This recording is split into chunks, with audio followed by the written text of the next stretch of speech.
Salut tout le monde, c'est Monsieur Kazetra, j'espère que vous allez bien. On se retrouve pour une nouvelle vidéo sur quelle carte graphique me conseilles-tu en 2025. Quand on choisit sa carte graphique, il faut savoir l'usage qu'on veut en faire. Que ce soit pour professionnel et jeu, donc les deux usages, ou sinon un seul usage qui est le jeu vidéo. Donc aussi, voir aussi combien ça coûte, surtout combien de gigas là, bien évidemment, pour pouvoir éviter d'avoir tout petit problème en jeu ou bien évidemment pour les deux usages qui est professionnel et jeu. Très important à prendre en compte aussi. Côté 4K ou 8K, malheureusement, je vais en décevoir certains ou certaines, mais les jeux ne sont pas optimisés pour de la 4K. Ils sont optimisés en Full HD, donc 1080p. D'où le fait que les développeurs ont déjà dit plusieurs fois de reprises à ce sujet. La 4K, c'est limité entre 30 et 60 FPS en jeu, et bien évidemment en qualité basse. Et la 4K ou 8K est dédiée uniquement pour le cinéma ou pour les films, tout simplement à basse taux de FPS. Tout simplement. Je pense que c'est plus simple, plus clair à expliquer. Ce qui est intéressant, bien évidemment, côté Nvidia, c'est qu'il y a des usages professionnels et jeux vidéo. AMD, principalement pour les jeux vidéo. Franchement, si vous voulez vraiment faire que du jeu vidéo, côté AMD, c'est du feu de Dieu. Vous allez kiffer. Après, si vous voulez faire deux usages, Nvidia, c'est parfait. Concernant cette carte graphique que j'ai personnellement de mon côté, que je suis satisfait, la MSI GeForce RTX 3060 Ventus X3 12 Go, qui veut dire 12 VRAM. OC, qu'est-ce que ça veut dire? En abrégé, ça veut dire overclocké d'usine. Et vous allez profiter pleinement de la performance de celle-ci. Là, vous avez tous les détails. Interface, sortie vidéo, DisplayPort, HDMI. Je conseille le DisplayPort, vous ne serez pas déçus. Vous débloquerez aussi la techno Ray Tracing. Non, ça n'a rien à voir. C'est plutôt le G-Sync ou le FreeSync. Je préfère préciser, au cas où, si vous avez dire, pour certains qui ne connaissent pas trop, Ray Tracing, ça n'a rien à voir. Là, pour côté DisplayPort ou HDMI, vous serez juste impossible d'avoir le G-Sync et le FreeSync. Donc le G-Sync et le FreeSync a un but de éviter le déchirure d'images. C'est un peu éducatif en même temps que je vous conseille les cartes graphiques. J'adore ça, c'est sur la passion. Et puis, si je fais quelques erreurs, etc., n'hésitez pas à me le faire savoir dans les commentaires, tout en restant respectueux et courtois. On est là pour échanger. C'est ce que le but d'Internet. Vu dans le temps qui court avec les brutes qu'il y a sur Internet, les échanges, ça fait toujours plaisir tant que c'est dans le respect. Franchement, il n'y a que ça vrai. Alors, vous avez la descriptive technique de la marque, numéro du modèle, la série, couleur, garantie de constructeur 2 ans, la résolution. Vous avez la marque subsidiaire de la carte graphique, fréquence du GPU, description de la carte graphique, GPU, bon, on sait que voilà, chez Nvidia, GeForce RTX, etc. Mémoire vive de la carte graphique 1. Type de mémoire vive carte graphique, c'est mémoire GDDR6, PCI Express X16, en gros en taux d'interface informatique. Compatibilité de périphérique, ordinateur, de bureau et cell phone. Je ne sais pas ce que c'est en fait le cell phone. N'hésitez pas à me le dire dans les commentaires, je serais curieux d'apprendre. Le poids du produit, disponibilité des pièces détachées, 2 ans, en cas de problème. Mise à jour de logiciel garantie jusqu'à 13 avril 2030. Vous avez large de pouvoir profiter de votre carte graphique et encore du time quand même. Voilà. Pour ceux ou celles qui veulent avoir une bonne carte graphique pour pas trop cher. Bon, c'est un peu compliqué de trouver à 200. La plupart que vous trouvez sur, bien évidemment, Le Bon Coin, c'est rare de trouver un bon particulier honnête avec des prix honnêtes. Parce que la plupart vendent un peu trop cher, même très exagéré, leur carte graphique. Alors que, vu comment ça baisse au fur et à mesure les cartes graphiques, je vois pas l'intérêt de monter à un prix exorbitant. Il faut vraiment garder des années la carte graphique pour qu'elle prenne de la valeur. C'est comme avec les cartes, comme de tout autre bien évidemment, objet que vous pensez de valeur, il faut garder longtemps pour que ça prenne de la valeur. Là, il y a vraiment une logique en soi. N'oubliez pas, le DisplayPort vous débloque le G-Sync et le FreeSync. FreeSync côté AMD, G-Sync côté Nvidia. Et les écrans, bien évidemment, de PC, vous pouvez faire bien évidemment les deux. FreeSync et G-Sync. C'est possible. Ça dépend de l'écran que vous avez acheté. Alors, côté ici AMD, vous avez la 210 Radeon RX 6650 XT pour le gaming, 8. Si vraiment vous voulez faire des jeux, voilà. Bon, c'est plus trop conseillé des 8. Mais pour un petit budget, en vrai, Ça peut faire le taf, pas trop exagéré. Bon, c'est un peu compliqué de trouver à des bas prix. Il faut savoir aussi que malheureusement, acheter un composant, faut savoir que ça coûte quand même un certain prix, qu'il faut pas non plus penser que ça soit un bas prix jusqu'à donner, tu vois. Rien n'est donné dans la vie, il faut savoir être conscient de cela. Donc, je suis désolé en tout cas, mais c'est malheureusement le cas. Il faut rester raisonnable. On essaye de trouver des prix corrects. Généralement, si vous voulez vraiment une grosse carte graphique de nouvelle génération, ça se monte jusqu'à 500, 600, 800, 900, voire 1000. Donc 300, 400, ça reste relativement correct comparé au prix exorbitant des nouvelles générations.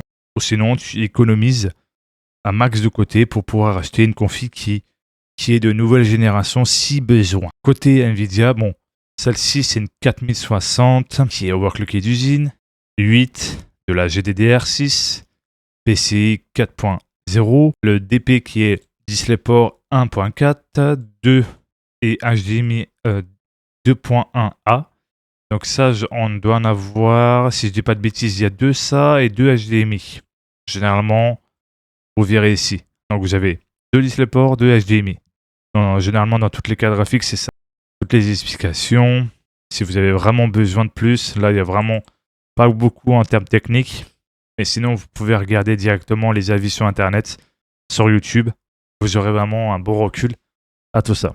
Côté, bien évidemment, AMD, là, c'est un peu au-dessus. C'est une 3000...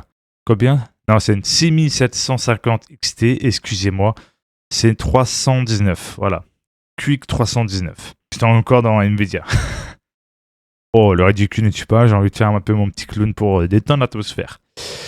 Alors, de base, on a quoi? HDMI, ok. Il y a quoi? Il y a deux ou trois DisplayPort. Ça, je sais pas trop vous dire. Bon, ça, on sait qu'il faut connecter 2 câbles de prise de votre alimentation. Bien évidemment, vous ne trompez pas. C'est des... Alors, 2 câbles PCI.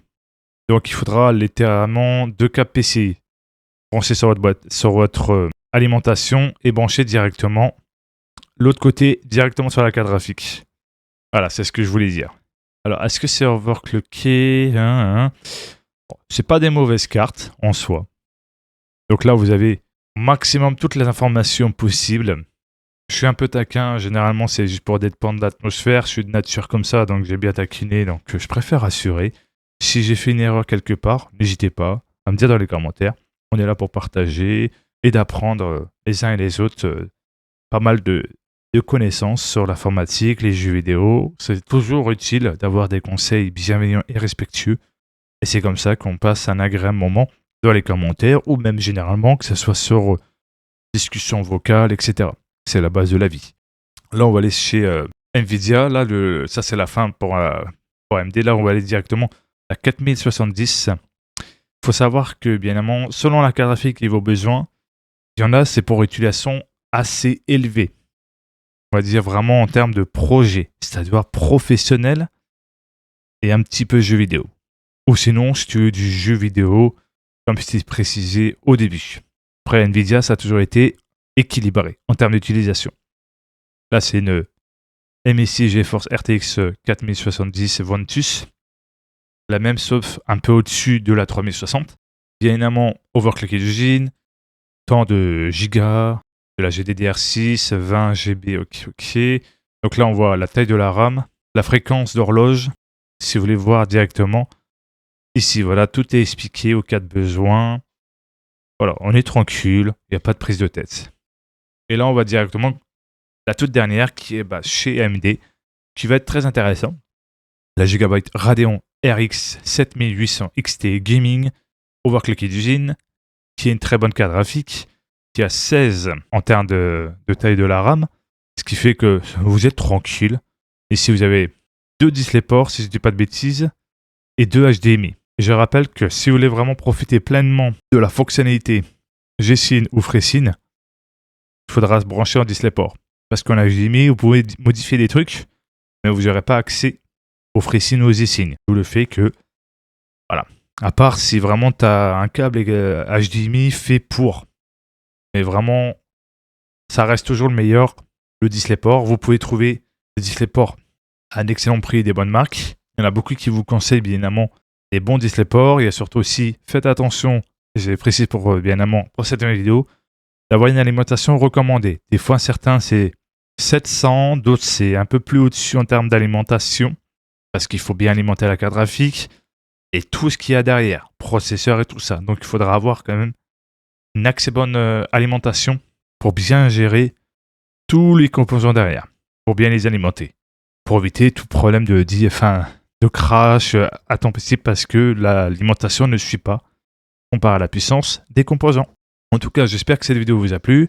N'oubliez pas de vous abonner, de mettre un pouce bleu, d'activer la cloche de notification, de partager et donnez-moi votre avis dans les commentaires si vous avez pu retrouver votre bonheur et si par exemple avec un petit peu taquin, etc., ça a pu vous faire rire un peu et aussi vous aider aussi dans les côtés sérieux bien évidemment de cette vidéo, trouver votre bonheur. Très important, ne stressez pas, prenez le temps bien évidemment de trouver vos besoins bien évidemment sur carte graphique, processeur, etc. Tout se fait au fur et à mesure et vous verrez que vous serez très heureux d'avoir une config pour vos besoins. Attention, processeur et carte graphique, il faut que ça soit équilibré pour éviter le bottleneck. Très important parce que le bottleneck, ça veut dire que ça va brider l'un des composants, ça peut être le processeur comme la carte graphique. Voilà, c'est un petit conseil du jour.